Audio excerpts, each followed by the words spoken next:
invite you to research some more. yes, but also to read the Quran. You can read it online. I bought one recently. I'm reading it. Good. Well, continue to read it. A lot in it. We'd like to talk about it. What surprised you about the Quran? I can't remember what surah it was, but so I think if your wife disobeys you, do this, and then you beat her, which I was a bit surprised by. I can't remember exactly where. That's 430, chapter Surah 4, verse 36. Yeah, so that surprised me a bit. Why did that surprise you? What was surprising? Because you're a Western guy, doesn't believe in chastisement or something, is that? I think beating anyone is quite strong. Okay. Especially your wife. I was quite surprised about that. I'll come to that in a second, or we'll come to that in a second. I'm just on was there anything else as well?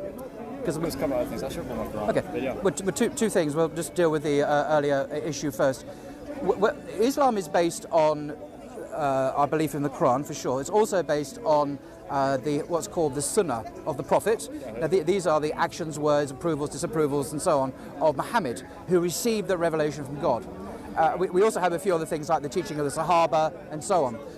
When we look at Muhammad, so we look at the Quran through the lens of someone, the lens of this man called Muhammad. We don't read the Quran in isolation and separate from the man who taught, because the Quran authorizes him to teach and interpret it for us. Wait, sorry, say that again? Sorry, the Quran points to Muhammad as the teacher of the Quran, who communicates the truth, explains it to us being human beings, yeah? So rather than Muhammad pointing to the Quran points to Muhammad? Well, they point to each other. Okay, because the two are, in my view, absolutely fused together, prophets and the Quran. Why I say all this? Because if you look at the teaching of Muhammad on this particular verse, we learn some interesting things. That this physical chastisement, this striking, is very curtailed. It's supposed to be not leave any injury. It's not to be to the face. It's not to be harsh or a violent act. It's almost symbolic. Yeah, this is the teaching of Prophet Muhammad himself, and it comes at the end of a series of actions where the wife is being very rebellious, where she is not fulfilling her role, and so the details are there in the commentaries.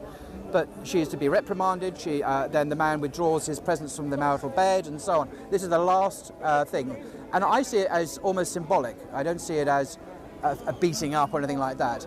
If you read it through the lens of the Prophet Muhammad.